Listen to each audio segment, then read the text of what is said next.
अगर आप सभी चाहते हैं कि हम नारायण पंजनार का ऑडियो वीडियो सबसे पहले आप तक पहुंचे, तो हमारे YouTube चैनल हम नारायण पंजनार को लाल बटन दबाकर चैनल को सब्सक्राइब करें और बगल में घंटी के निशान को अवश्य ही दबाएं। धन्यवाद।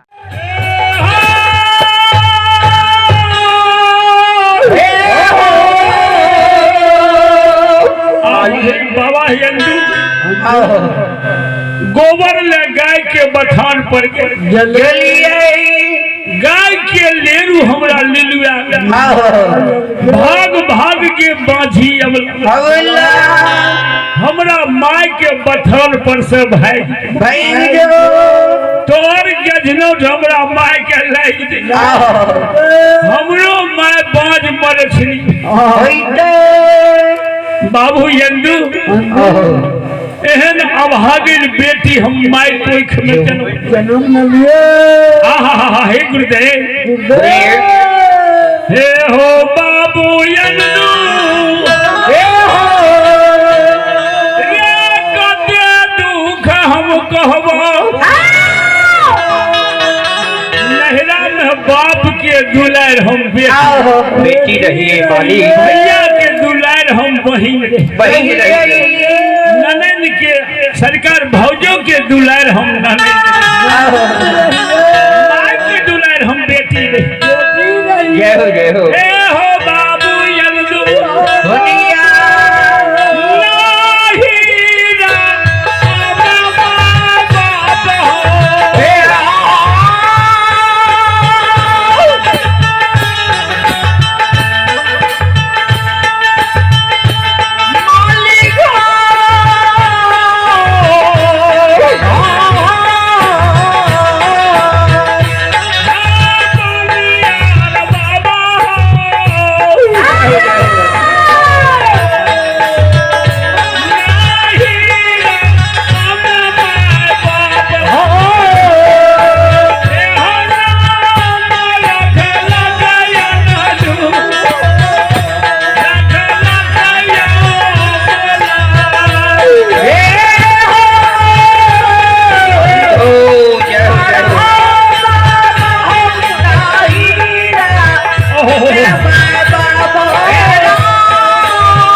नैन से आंसू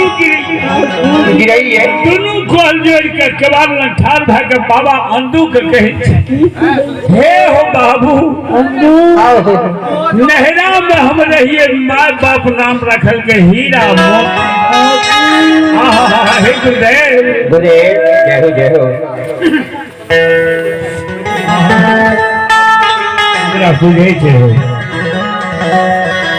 बुद्धन शाह के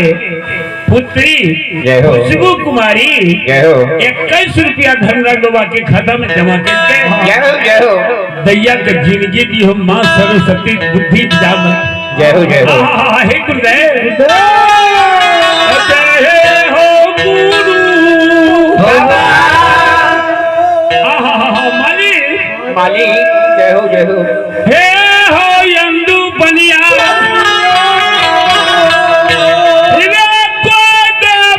मुनीना देवता हमर फिरी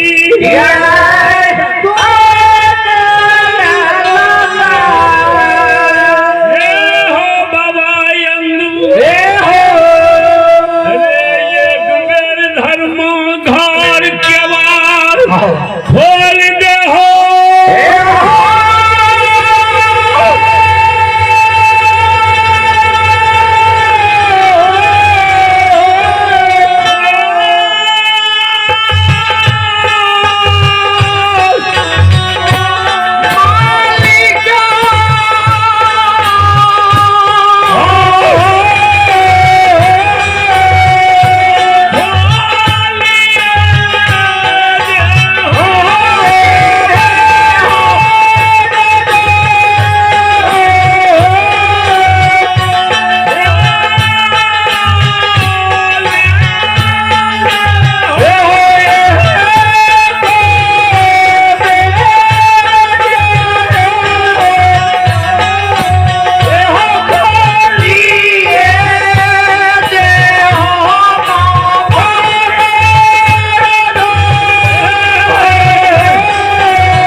कहे छे अंदू बाबा अंधु बाबा एक बेर गहवर घर के केवाड़ खोल दो ए बांझी अबला के फिरी आ गया अंदू बाबा गहवर नहीं खोलैया मुख से जवाब करके के भागे कथी ल हम केवाड़ खोलबो तोहर फिरिया हमरा से नहीं केवाड़ खोलबो नहीं तोहर फिरिया झूठा जवान हम नहीं देबो जो हमरा जय हो अंदू बाबा के समझ जा अब लागे सुनैया